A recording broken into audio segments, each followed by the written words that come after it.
In the beginning, long before they were heroes, Spirit and Opportunity were a last-ditch effort to prove that NASA could still handle Mars. They started really as I wouldn't say an act of desperation, but we had our backs against the wall.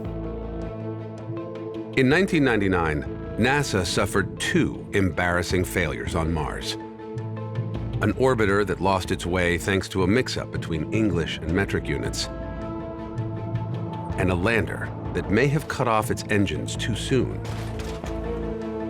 We never heard from it. We've never figured out what happened to it. So, in late 1999, the Mars program was a complete shambles.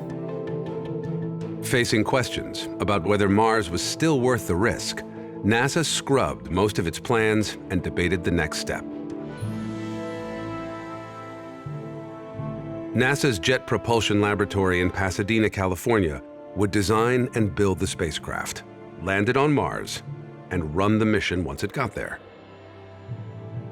And a planetary scientist named Steve Squyres would lead the science team with a new approach to exploring Mars. With a couple of failures behind us and a lot of uncertainty ahead of us, there was an enormous amount of attention focused on our mission. I don't know what would have happened if we had failed. It would not have been good. Squyres produced this animation to show all the stakeholders how everything was supposed to work. From the fiery entry into the atmosphere, all the way to the ground.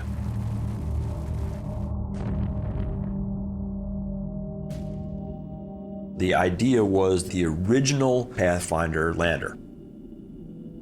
With the Pathfinder airbags, the Pathfinder parachute, and we just put something different inside.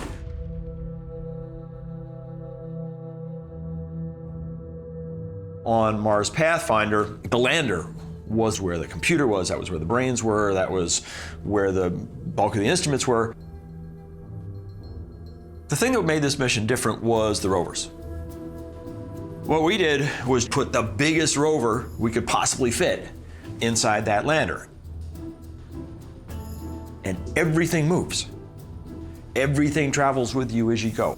All your instruments, your power system, your computer, and that enables true exploration. This rover would do more than just land on Mars. It would explore like a geologist, searching for clues to whether Mars was ever a place that could have supported life. NASA decided to build not one, but two of these robot geologists to double the chances of success. And by the time they approved the plan, the schedule was already tight. As they orbit the Sun, Earth and Mars get close enough to launch a mission just once every 26 months. Miss that chance, and you have to wait another 26 months.